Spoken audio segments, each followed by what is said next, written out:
네, 이번엔 6.3 재보궐선거 판세를 구체적으로 좀 짚어보도록 하겠습니다. 오늘 이용호 전 국민의힘 의원 그리고 서영주 맥 정치사회 연구소장 두 분을 모셨습니다. 어서 오세요. 네, 두 분 오랜만에 뵙습니다. 네, 워낙 이란 이슈가 많아가지고 그렇죠. 전국을 저희가 오랜만에 다뤄보도록 하겠습니다.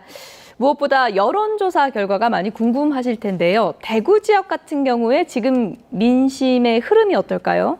결과 보여주시죠. JTBC 여론조사 결과 어제 나온 겁니다. 지금 보시는 것처럼 초접전입니다. 김부겸 후보가 40, 추경호 후보가 41.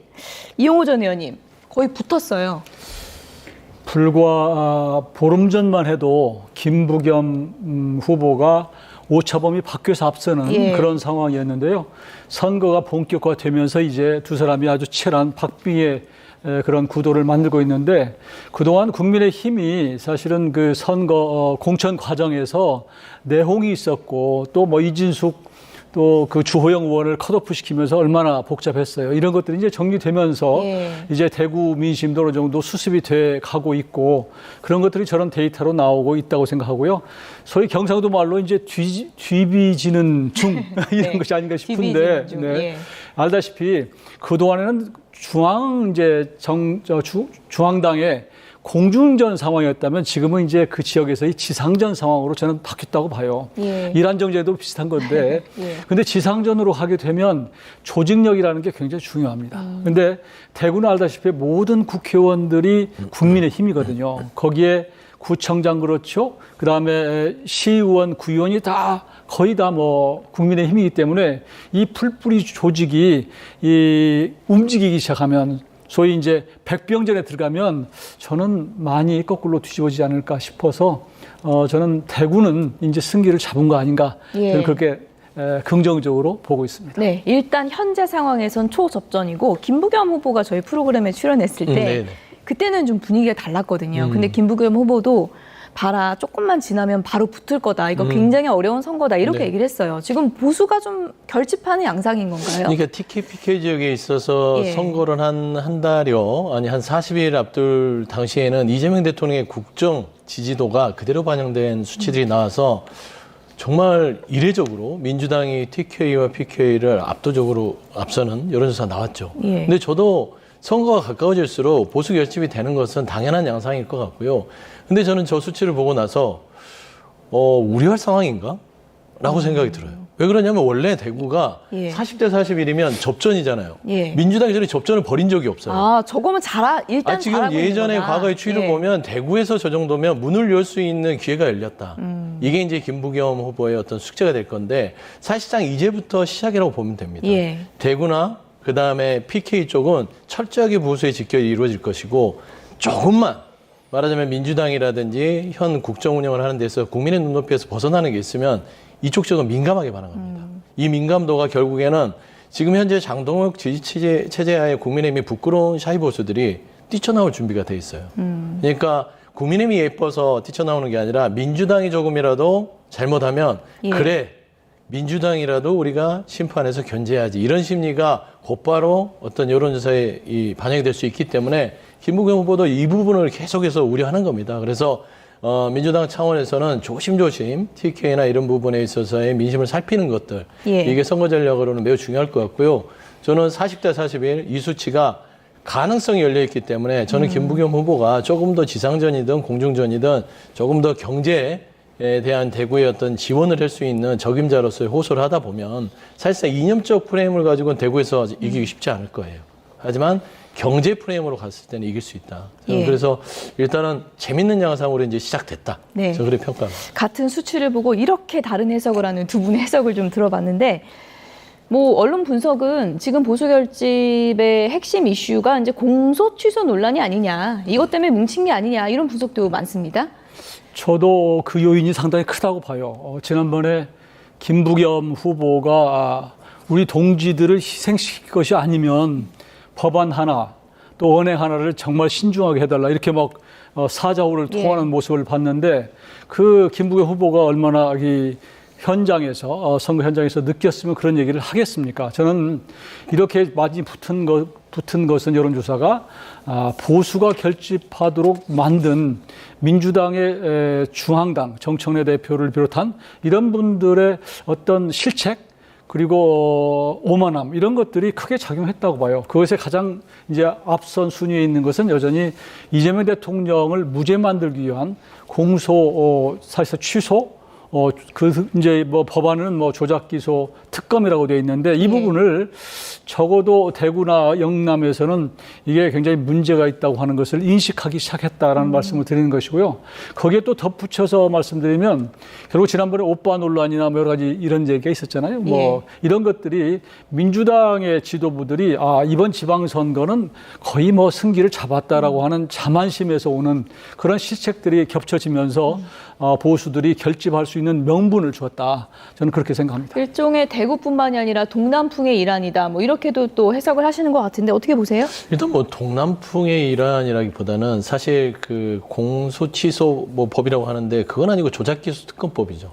조작기소특검법. 그렇죠. 윤석열 정부에서의 검찰들이 이재명 대표를 당시에 정적 죽이기로 조작 기소를 했다는 부분이 밝혀졌기 때문에 이 검사들에 대해서 단죄하자. 그래야 사법정의가 선다라는 게 법의 취지인데 이 특검법의 공소 유지권, 공소 취소 권한을 특검에 주다 보니까 이게 이제 불거진 겁니다.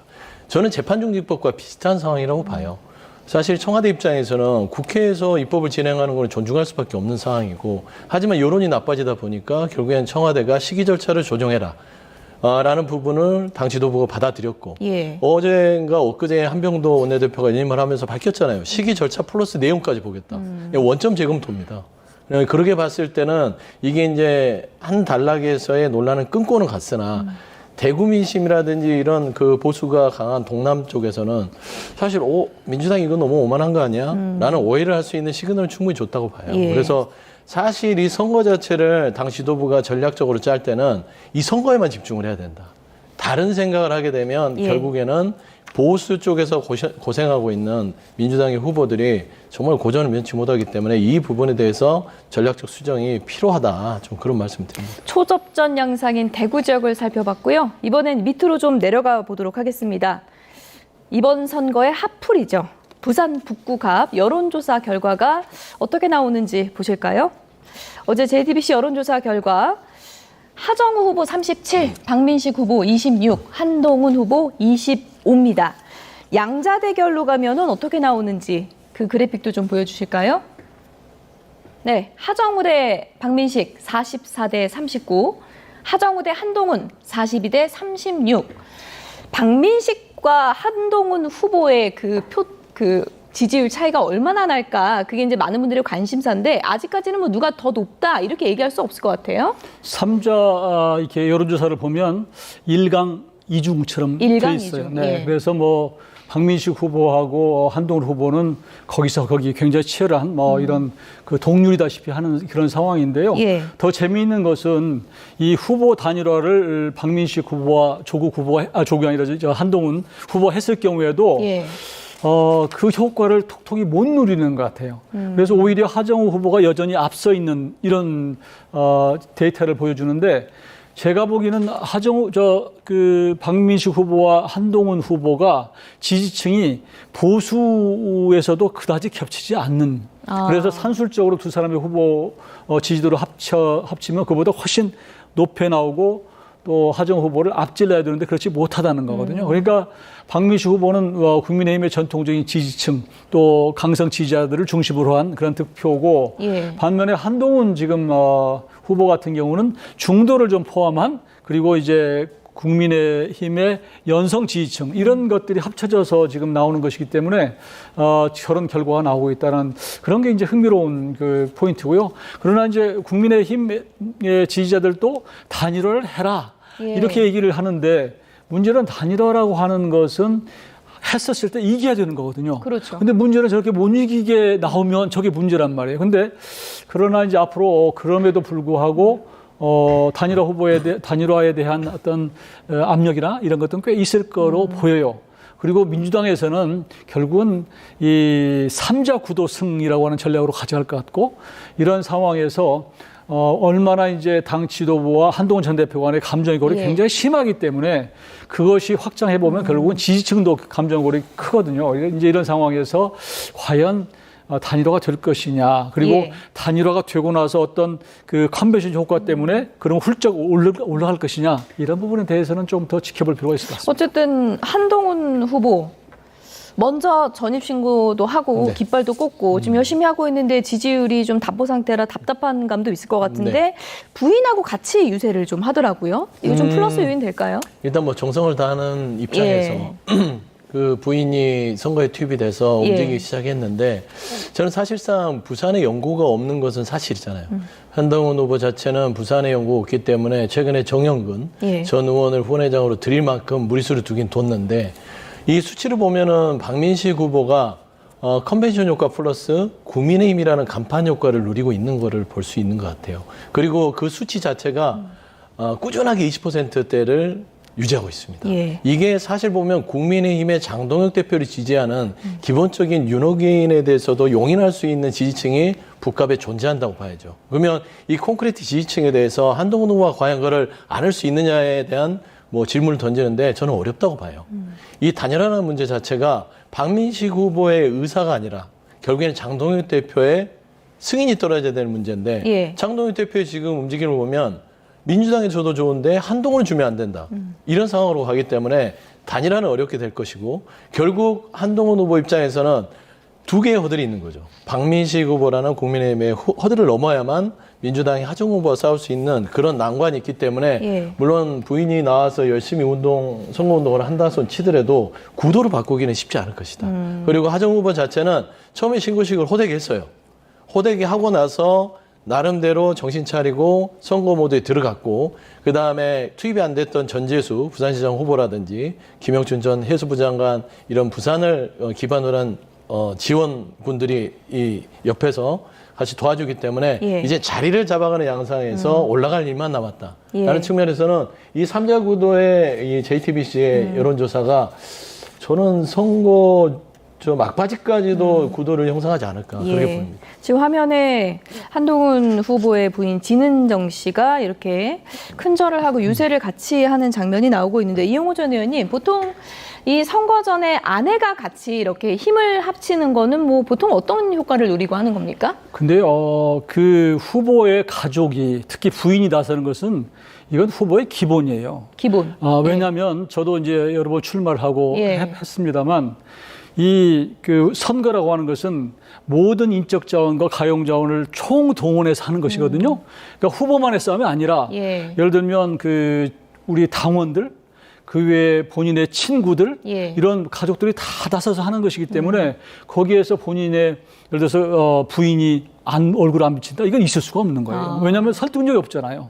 이런 당연히 가족과 부인이 나서서 하는 모습을 보여주는 것은 기본이다라는 생각이 들고요. 아마 다른 후보들도 다 그렇게 할 거예요.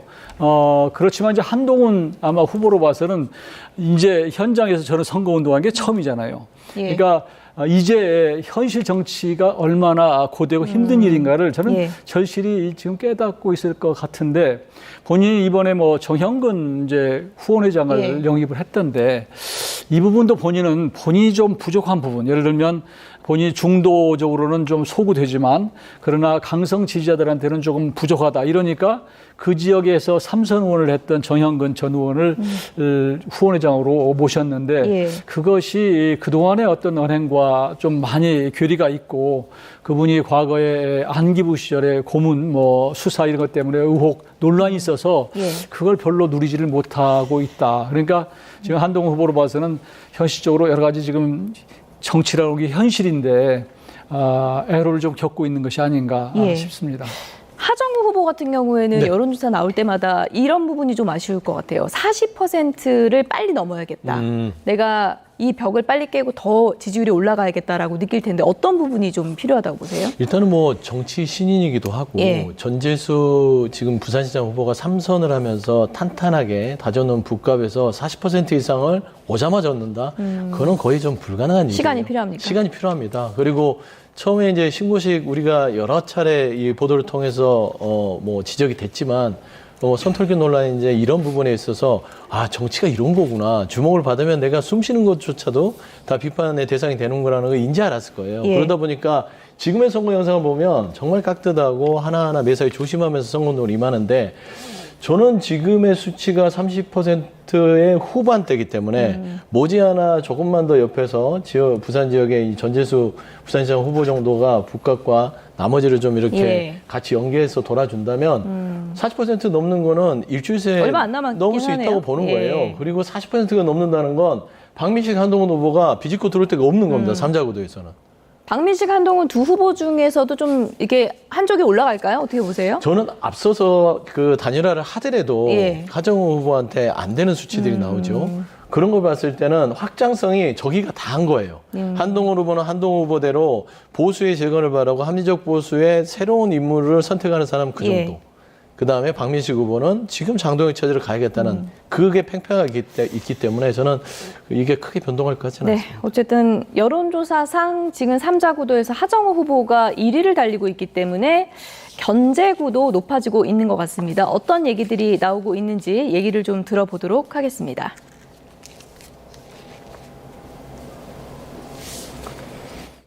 부산 붓값은 하정우 후보의 지지율이 저는 향후 갈수록 저는 높아질 것이라는 생각이 들었어요. 사실은 한동훈 후보가 북구에 출마한 이유가 없어요. 시간이 갈수록 한동훈 후보는 지금의 지지율이 상한가가 될 것이다. 이렇게 판단하고 있는 거죠. 하정우 후보가 네.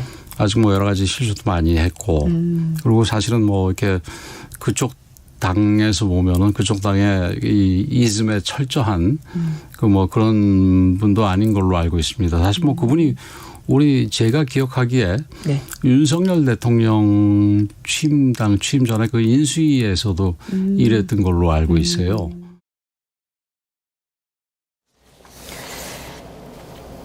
네. 지금 뭐 얘기가 나오는 것처럼 윤석열 전 대통령 인수위에 뭐 있었다? 이런 얘기가 나오더라고요. 임명장을 저도, 받는 네. 뭐 영상도 저희가 아니, 좀 저도, 확인했는데 보여주시면 좋을 것 같습니다. 예. 저도 인수위에 그 당시에 법사 행정 정무 쪽에 예. 간사로 있었는데요. 예. 그때 하정우 전 수석을 본 적이 없어요. 그러니까 아마 중요한 역할을 하지는 않았을 거로 보고 전문위원이나 아니면 자문위원 정도 이름을 걸쳐서 외부에서 자문하는 정도의 역할을 하지 않았을까 싶은데요. 어차피 뭐 이제 어떤 부분의 전문가라고 한다면 예. 굳이 이념적인 측면으로 접근할 필요는 없을 것 같고 지금 하정우 지금 전 수석이 지금 부산 붓값에 가서 뛰고 있는데 이 부분은 저는 그렇게 봐요. 지금 정치인은 제일 중요한 게 본인의 정치인으로서의 소신과 철학이에요. 근데 이분이 제가 실수를 했다고 생각하는 것은 내가 이 지역에 가서 헌법기관으로서 부산 붓값으로 해서 대표해서 뛰겠습니다 하는 예. 강한 의지를 표출을 해야 되는데 그러지 못하고 본인의 거취를 대통령한테 결정을 뭐 달렸습니다 이렇게 하는 것들을 그러면서 오랫동안 그냥 자신의 거취를 남한테 맡기듯 했던 것들은 예. 실책이라고 생각하고 예. 실제로 지금 전재수 지금 후보의 그 지역의 조직은 굉장히 탄탄할 거거든요. 이런 측면에서 너무 늦게 데려가서 아직은 조직과의 접목이 좀 안 돼 있는 거 아닌가 그런 생각을 합니다. 지금 보시는 것처럼 윤석열 전 대통령 옆에 왜 하정우 후보가 있지? 의아한 분들 좀 있을 것 같거든요. 네. 저 당시 윤석열 그 인수위 그 당선인은 예. 그래도 내란 전에 그래도 제정신이었죠.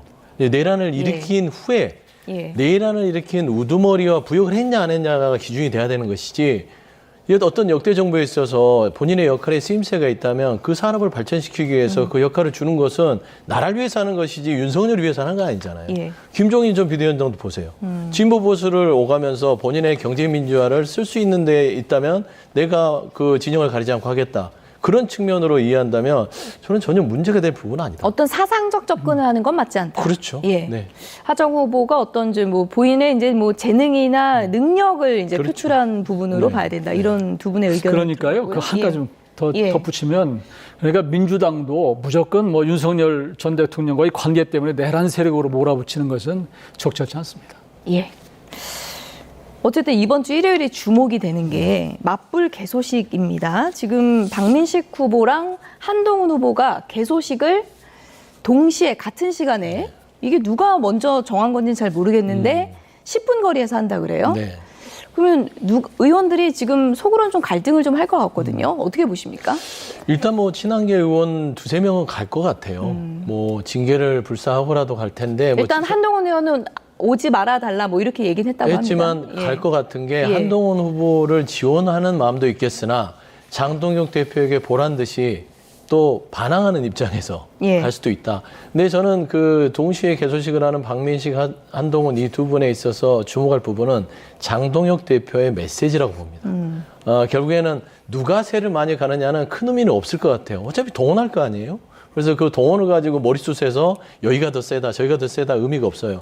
다만 장동혁 대표가 한동훈 후보를 저격하느냐 마느냐, 어떤 메시지를 내서 한동훈 후보에 대해서 규정을 해서 이 한동훈 후보를 찍으면 안 된다. 박민식 후보를 뭉쳐야 된다는 메시지를 낸다는 것은 단일화의 선을 긋는 그런 어떤 선언이 되기 때문에 그 대목을 저는 5월 10일 날 주목해야 되지 않을까 그렇게 보고 있습니다. 예. 그 동네가 시끌시끌할 것 같은데 박형준 후보는 또 어디로 갈 건지 그것도 궁금하고요. 박형준 후보가 많이 고민이 될 것 같아요. 예. 그렇지만 박형준 부산시장 후보는 국민의힘 후보이기 때문에 예. 당연히 제가 보기에는 박민식 후보 쪽에 쪽으로. 먼저 가는 게 맞다고 생각하고요. 나중에 한동훈 후보와의 연대 여러 가지 또 도움을 받는다고 생각한다면 그 추후에 또 방문할 수 있다 이렇게 생각하고 저는 내일 아마 개소식 가지고 새싸움을 하기보다는 예. 어차피 이제 공당의 후보이기 때문에 많은 의원들이 당연히 박민식 후보 쪽으로 할 것이고 또 일부는 또 한동훈 후보와의 연고 인연이 있기 때문에 갈 것이다. 그러나 이것 때문에 이 관련해서는 유권자들이 타대고 하는 거 아니에요? 이제 유권자들이 그걸 보고 표를 많이 왔으니까 더 주고 이러지는 않을 거라고 생각해요. 두 분은 이렇게 말씀하시지만 분명히 새 싸움이 될 것 같긴 한데 네. 많은 분들이 또 박민식 후보 쪽에 들렀다가 한동훈 후보 쪽에 갈 거다 이런 얘기들도 나오고 있습니다. 그 풍경이 어떻게 펼쳐질지는 저희가 다음 주에 전해드리겠습니다. 이용호 전 국민의힘 의원, 서용주 맥 정치사회 연구소장 두 분이었습니다. 고맙습니다. 네.